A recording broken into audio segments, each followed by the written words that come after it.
Trevor stands perfectly still on the edge of the gas station parking lot, his fingers twitching just once before returning to the stillness of a man who knows he's not allowed to move.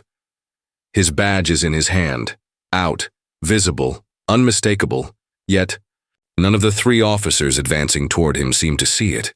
Or maybe they do. Maybe that's the part that's not supposed to make sense. The sky above is too quiet for this time of night, like someone pressed mute on the world.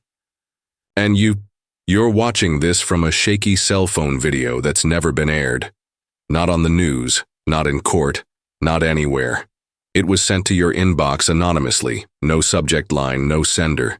And yet, here it is.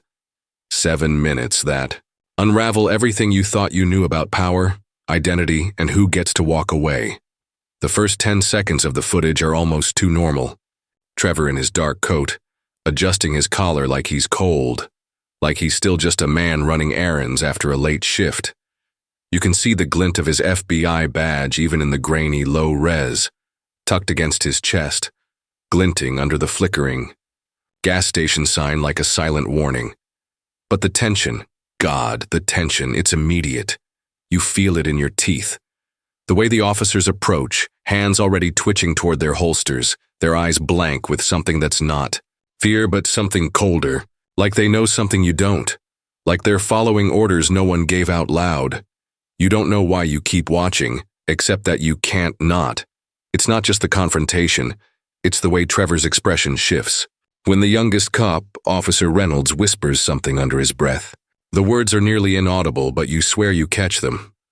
Just 2 syllables, soft like a prayer, but jagged like glass. Briar Hollow. Trevor freezes. His face drains of color so fast it looks like someone flipped a switch inside him. And that's the moment everything changes. The camera shudders as the person filming gasps, but they don't look away. You're watching Trevor open his mouth to speak, not to defend himself, not to shout, but to whisper something back. A name, not his own, not Reynolds. A name you've never heard, but that feels wrongly familiar, like a name you forgot on purpose. That's when the footage breaks, not stops. Breaks. The audio smears, the colors invert like burnt film. And then, Trevor is gone. Mid-frame, just gone, no flash, no running. 1 second he's there, and the next the wind moves like it passed through someone who doesn't exist anymore. The officers freeze, guns half raised, staring into an empty parking lot like they just watched God blink. And here's the part that should scare you. Not one of them files a report. No missing person. No mention on dispatch. 7 minutes scrubbed from every official record like they never happened. Except for this video. The one you're watching. The one you were never supposed to have. The question isn't where Trevor went. It's why he whispered your name right before he vanished. The screen goes black for a breath too long. Then, just when you think you've lost the feed, a new video starts playing. Grainy, shaky, taken from somewhere deep inside a claustrophobic room where the light never quite settles right. You catch a glimpse of a man sitting alone, shoulders heavy, eyes rimmed red and glassy like he's been staring too long into a dark mirror. This is Daniel, Trevor's closest friend, or maybe just the last person who tried to reach him. But already something's off. His voice cracks as he begins, and every word sounds like it's coated in doubt, as if he's trying to convince himself as much as anyone else. I don't know what you saw, Daniel says, voice barely more than a rasp, and honestly, I don't know if I want to. His fingers twitch nervously, rubbing at the side of his neck. Trevor, he wasn't just an agent. He was someone trying to hold on to pieces no one else could see. And if you think that video is real, if you think that disappearance means what you want it to, you're stepping into a place that's been waiting for you, waiting for all of us. You blink, rewind, play again. But the audio glitches, faint, like a whisper buried under static. Something flickers on the edge of the frame, a shadow darting just out of focus. The room around. Daniel feels wrong, almost too tight, as if the walls themselves are pressing in, listening. You want to believe his words, but part of you wonders if he's unraveling, or worse, if you are. Because the next thing you realize is that the memory of the gas station, of Trevor's vanishing is already slipping. You try to hold on to the image of his frozen face, the echo of Briar Hollow, but it's like sand through fingers. People you ask, friends, local officers, either don't remember anything unusual that night or outright deny Trevor ever being there. Even your own mind feels like it's erasing the event, rewriting your sense of what's real. How can that be? How can an entire moment vanish as if it never existed? You begin to question your own senses. Was the name you heard spoken really there? Or is your brain fabricating cracks in a broken system? Then the late-night phone calls start. Heavy breathing. Static. No words. Just silence that screams louder than any voice. One night, your phone records a voice, soft and fractured, whispering your name just like Trevor did before he disappeared. But when you play it back, it's gone, replaced by a low hum that presses into your chest like a warning. You reach out to Daniel again, desperate for answers. But every conversation with him feels like pulling teeth from a man drowning in his own mind. His stories shift. One minute he speaks of secret government files, the next of a family curse whispered down generations. The kind of thing no rational person believes, but no one can quite ignore. You wonder if he's protecting you or dragging you deeper into the dark. His eyes hold a flicker of something wild, like he's balancing on the edge of something he's terrified to cross. And then, the contradictions start to pile up. You find a recording of a press conference where Trevor was said to be on vacation, alive and well, in a city 3 states away the night you saw him disappear. Official statements claim the gas station footage is doctored, a viral hoax, a conspiracy theory with no evidence. But what about the video you watched? The one you can't forget? The one that feels like a key to a door no one else knows exists? Your dreams twist into nightmares. You see the gas station sign flicker above an empty lot. You hear a voice calling your name through the static. You wake up, heart pounding, unable to tell if the fear is coming from outside or from inside your own mind. Is this a real unsolved mystery or a fracture in your perception? A slow bleed into madness. Is there a truth behind what no one tells you?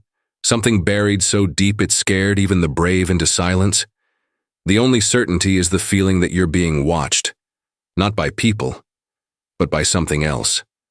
Something patient. Something that waits in the spaces between memory and reality. In the silences no one wants to break. You realize that what they don't want you to remember might not be just about Trevor. It might be about you, about the choice to see, to question, to pull at threads that unravel the entire fabric of what you think is true. And somewhere, just out of reach, Daniel's voice returns one last time, urgent and cracked. You have to decide. Do you want to know what lies beyond the shadows? Or do you want to stay safe in the dark? The screen cuts out. You're left staring at the empty blackness, the echo of a name barely whispered, and a question burning beneath your skin. What happens when the truth is the thing that breaks you? The late afternoon sunlight bleeds through the cracked blinds. In your apartment, dust motes swirling like forgotten secrets caught in amber. You sit there, clutching a worn folder with the words, "Confidential," stamped across the front in faded black ink. Something you didn't know you were looking for until it found you, slipped beneath the door like a clandestine whisper. For a moment, your breath catches because inside those pages, sprawled across typewritten reports and yellowed photographs, lies a thread so taut it almost snaps. The kind of thread that promises resolution. The missing agent, Trevor. The gas station confrontation. The whispered name. Everything aligns. A puzzle finally clicking into place. The folder contains documents from a covert task force long disbanded, a report on Project Briar Hollow, an operation buried under layers of classified redactions, describing a psychological experiment with agents who exhibited disappearing behaviors under duress. You feel, for the first time in weeks, that you might be holding the hidden truth everyone else either forgot or was ordered to forget. It all fits, like a sick joke waiting to be told aloud. The mission, the gas station, Trevor's vanishing, all symptoms of a deeper, more sinister program designed to erase not just memories, but the very presence of those it touched. The report hints at a cover-up, a web of lies spun so tightly that anyone who sought the truth was erased as efficiently as the agents themselves. You reread a passage describing memory glitches in witnesses, a psychological phenomenon deliberately induced to suppress trauma. That's why you've been questioning your sanity, why your own memories feel like they're slipping through your fingers, like you're waking from a half-forgotten dream into a world that insists it never happened. You're not crazy, they lied to you. The flood of relief is sudden, intoxicating. You're about to put the pieces together, about to reveal a story that everyone's been too afraid to tell, when your phone vibrates sharply on the table, jolting you from the fragile calm. It's a video message, sender unknown. You hesitate, but curiosity drags you in like a tide you can't resist. The footage is raw, shaky, unmistakably old. It shows a hospital corridor bathed in sterile white light, the scent of disinfectant almost palpable through the screen. A woman in a hospital gown is pacing, whispering fragmented words about the shadows that watch. Then the scene shifts. A child, no older than 7, trembling as a nurse leads her into a dim room. The girl stops and turns, eyes wide, lips parting to say a name no one else hears. The same name Trevor whispered before he vanished. A cold knot tightens in your stomach. The child's face is blurred, but the voice, hauntingly familiar, wraps around your mind like a slow poison. This is no coincidence. The footage ends abruptly with a flicker, a low hum that feels like it's vibrating inside your own chest. You sit back, the walls closing in with the weight of a memory you never wanted to unearth. There's a reason this story has roots deeper than the present. A decade ago, a series of unexplained disappearances in a small town eerily echo the gas station event. People vanishing after hearing whispers no one else could catch, memories erased from family and friends as if they never existed. You recognize it, don't you? The way the edges of those memories fuzz and fade, the feeling of something lurking just beyond your grasp in your own past, that unshakable dread, the one you've buried beneath layers of everyday life. You were there. You've lived it. But they told you it was nothing, a glitch, a trick of your mind, and now it's coming back. You scroll through the files, piecing together the chilling connections, names, dates, locations, and one thing screams louder than all the rest. This isn't just about Trevor. It's about you, about the shadow watching. From the beginning, a force so subtle it slipped unnoticed through every interaction, every whispered lie, every erased memory. You can feel it pressing against your skin, a presence so intimate it feels like a second skin. You want to fight it, to tear it away with logic and reason. But the harder you try, the more it seeps in, a creeping cold that blurs the line between what is real and what your mind desperately wants to reject. You hear a knock at the door, soft, hesitant. Your heart stutters. You open it to find Daniel, eyes wild and haunted, his breath ragged as if he's been running through nightmares you don't remember. He stares at you, voice barely a whisper. They never wanted anyone to see this. Not you, not Trevor, not anyone. The truth isn't buried in files or videos, it's in the silence they force on us all. You try to ask what he means, but his expression twists, haunted by something unspeakable. He pulls a small, cracked mirror from his coat pocket and holds it up. Look closer. This isn't just about what we've lost, it's about what's watching, what's always been watching. Your reflection shimmers, but behind your eyes, something shifts. A flicker. A glitch in the way your own face appears. Like the image itself is unstable, waiting to break. Then the room tilts. The walls ripple as if reality itself is unraveling. Daniel steps back, panic rising in his voice. You have to understand. This isn't just a mystery uncovered. It's a loop. A cycle they trap us in, so deep it rewrites what we believe. You think you found answers? You haven't even scratched the surface. Your mind races, every instinct screaming to run, to close the folder, to turn away. But the folder is open on your lap, the pages fluttering like wounded birds. And in the corner of the last page, a detail you missed before stares back at you. An old, almost forgotten symbol, etched beneath the text like a signature. It's the same symbol that faintly flickered in the gas station video's static, the same that appeared briefly in Daniel's fractured recordings. A mark not of protection, but of something watching, waiting, manipulating every step you've taken. You close the folder with trembling hands, heart pounding a frantic rhythm that feels both like warning and confession. The truth you thought was within reach was just another shadow in a room too dark to see.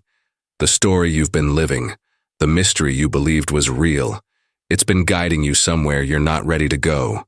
The screen of your phone lights up again, this time with a message that chills you deeper than any whisper or vanishing. A single sentence appears, stark and undeniable. Rewatch everything. They lied. You forgot. And suddenly, you know you have no choice but to watch again. To step back into the dark knowing that this time, the hidden truth might finally break you. The moment you thought you were alone in this unraveling nightmare, that the shadows had singled you out for their cruel design, you realize the unbearable truth. You're not. From the corners of the city, from the quiet homes where the lights flicker in unease, from the blurred faces behind screens in forgotten rooms, others like you have been silently watching, waiting, deciphering, living fragments of this fractured story in whispers and shadows that stretch farther than you ever imagined. It's no accident you found the folder, no coincidence the videos appeared on your phone, and no mere chance that Daniel came knocking with his fractured mirror and haunted eyes. Somewhere in the depths beneath what everyone accepts as reality, there's a network, a collective of fractured souls who have been trapped in this loop, woven into the very fabric of this unsolved mystery that the government never released. The truth they swore never to tell, and the memories they desperately tried to erase. You were right all along to distrust what seemed like a solution, because this is far larger, far more insidious. You start noticing it. The strange symbols, half glimpsed in the corner of news footage, graffiti scrawled hastily on cracked walls, and those blurred, flickering images in videos from 20 years ago that you stumble across in digital archives nobody seems to acknowledge. These are not random. These marks are a code, a secret language understood only by those who have been pulled into the dark current beneath the surface of normal life. You find cryptic messages embedded in the white noise between radio broadcasts, in the static between television channels, and in the fragmented, glitching dreams that invade your sleep. The dreams, shared by others you haven't met but somehow feel connected to, show you visions of places and people you don't remember knowing, yet feel intimately tied to. A child's laughter echoing in a hospital corridor, a whispered name, caught on a forgotten tape recorder, a shadowy figure watching from the edge of a grainy photograph. It's as if these symbols and sounds are the pulse of the conspiracy itself, reaching out through time and space, beckoning the few who can still see. But what shakes you most is the sudden intrusion of a new perspective, one that feels alien, yet uncannily familiar, like a voice spoken inside your own mind. They call themselves the Observer, a fragmented consciousness that exists on the edge of all these realities, the only one who seems willing to confront the full scope of the secret. They claim to have watched the cycles repeat, to have seen every vanishing, every erased memory, every ghostly echo that was dismissed as paranoia or breakdown. This observer speaks in riddles and fragmented confessions, offering pieces of truth, wrapped in shadows, forcing you to question the very nature of identity itself. Are you the person you remember, or just a copy manufactured to fill the silence left behind? Are your memories yours, or have they been rewritten again and again to serve a purpose no one dares speak aloud? As the observer whispers of control, deeper than mere surveillance, control over memory, over presence, over the very soul, you feel your own reality begin to fracture under the weight of their words. Around you, the world begins to feel like a veneer, a thin screen hiding an overwhelming and relentless force that doesn't just watch, but manipulates, folds timelines, and traps minds in endless loops of forgetting and remembering.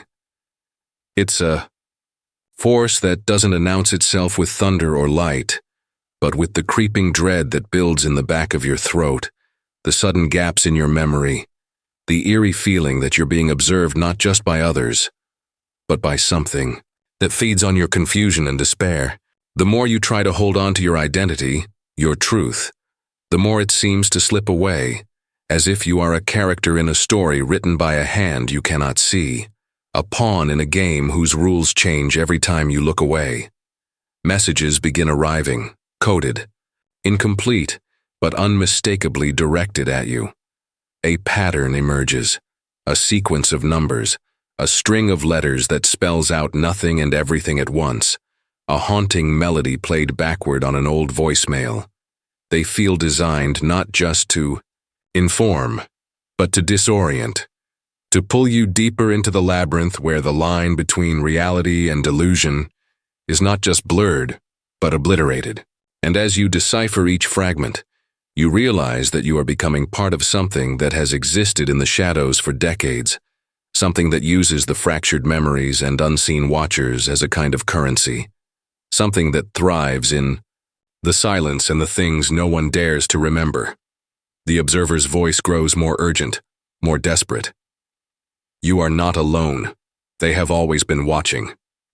But it is not only a game of erasure. It is a war for your very sense of self. The missing, the whispers, the symbols, they are all markers on a map you cannot yet see. You must find the others. You must remember what they never wanted you to remember. Because the truth is alive. It watches, it waits, and it is closer than you think. And just when you think you understand the scale of the darkness enveloping, the screen flickers once more. The last message delivered not in words but in pure, raw image. A face half seen in a cracked mirror, eyes wide with silent terror, a hand reaching out as if begging for release. The voice that comes through is yours, but it's not. It's a warning and a plea wrapped in the same breath. Remember, we are still here. The room falls into silence. Your breath slows. You realize this is not the end. It's only the beginning. And now, you can't turn away. The moment had finally arrived. Not the answer you expected, nor the resolution you sought, but something far more raw, far more unsettling. The question was no longer what had happened, but why. Why had your memories been stolen, rewritten, fractured like broken glass? Why had shadows clung so tightly to your soul, whispering lies and truths that tangled until you couldn't tell which was which? And beneath it all, in the silence that stretched between each revelation, there was a deeper, aching truth waiting to be faced, a truth about what it really means to be human. As you sit alone in the dark, the weight of everything pressing down like a storm on your chest, you realize that this mystery isn't about conspiracy or hidden forces anymore. It's about fear, loss, identity. It's about the fragility of the mind that clings desperately to fragments of a life it might never fully own.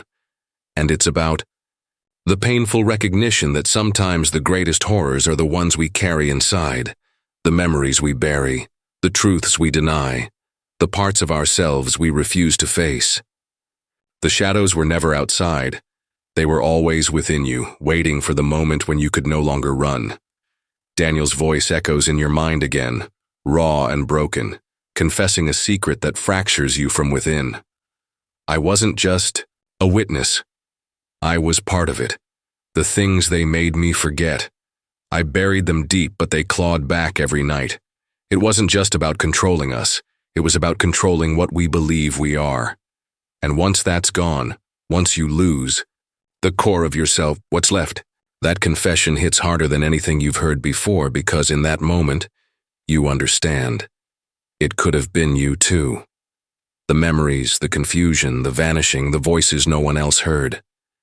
You are not a victim or a hero. You are a living question, a paradox of destruction and hope. And now you stand at a crossroads where the truth threatens to either destroy your very being or save it. You reach for the final piece of the puzzle, an old recording, grainy and nearly lost to time. It's a voice from the past, a desperate whisper that seems to be coming from within your own fractured mind. To remember is to be whole. To forget is to survive. Choose wisely. The words echo through the emptiness, a haunting riddle that leaves you trembling with doubt. Are you ready to remember everything? To unlock the painful memories buried beneath years of silence and manipulation? To see yourself clearly, even if that image shatters the fragile peace you've clung to? Or do you turn away, allowing the darkness to swallow what's left, to erase you once more so you can live without the burden of truth? In that moment, time stretches thin, and the weight of your choice presses down like a tidal wave. The mystery is no longer a distant puzzle to solve, but an intimate reckoning with your own humanity. Flawed, fragile, aching for connection and meaning even in the face of unimaginable loss. You close your eyes, and for a heartbeat, everything goes still. Then the world tilts. Colors bleed into sound, and you feel yourself waking, not from sleep, but from a dream you didn't know you were living, a terrifying awakening that leaves you raw and exposed, stripped of illusions, standing on the edge of a vast unknown where every answer births a dozen new questions. And as you open your eyes to this new reality, a single thought lingers, fragile and infinite, a whispered promise and a warning wrapped into one. Some truths don't want to be found. Thank you for watching. Don't forget to like, share, and subscribe for stories you were never meant to hear.